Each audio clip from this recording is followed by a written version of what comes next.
alhamdulillahi rabbil alamin wasalaatu wasalaam ala rasulillahi sallallahu alayhi wa sallam. asalaamaaleykum yéen bokki Yoff jaar si yéen bokki Sénégal yëpp ak àddina bi foofu waay toll ñu ngi nuyu kenn ku si nekk si turam ak santam di leen jox seen wàccuwaay di leen woo ci liggéeyu jumaa ji bu ngeen gisee ñu def lii mooy dañu bëgg waa Yoff bu nekk man see dugal dërëmam dugal ci kàddoom ak man-manam ak pexeem lu waral ñuy woote waat nii mooy dañu fas yéene def benn téléthon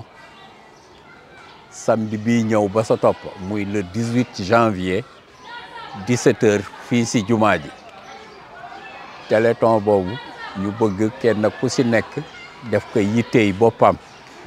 ndax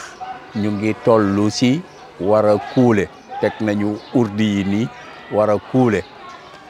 liggéey bi bëgguñu mu taxaw benn yoon alors te téléthon bi ñuy def nii bëgg nañ télé Yoff yëpp télé locale yëpp jàllek muy Média TV Dakar 11 TV Yoff TV Vision Plus ak Rochdu ñëpp jàllandoo ko pour que Yoff waa bu si nekk bañ a wax ne yëguma woon wala déggu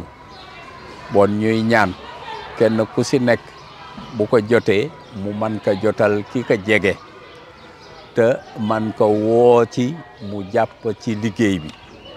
loolu moo tax ñu jël numéro Wave ak Orange bi pour képp koo xamee ne kii bëgg nga jaar si Orange Money wala Wave nga def ko si 77 432 72 57 mooy numéro bi ñu mettre à disposition di numéro El Hadji Abdou Karim Bey képp ku ko si dugal loo ci dugal dana yëgse ndax moom mooy def office d'intendant ci liggéey bi ñu di leen sant di leen gërëm di leen baalu ak di ñaan yàlla na la lii fekk leen si jàmm ak salaam ak njaboot gi yëpp waaye yàlla nañu fekk sottitel liggéey bi ñëpp ak njaboot gi kenn bañ a manqué si darajey Seydina Muhammad sallallahu alayhi wa sallam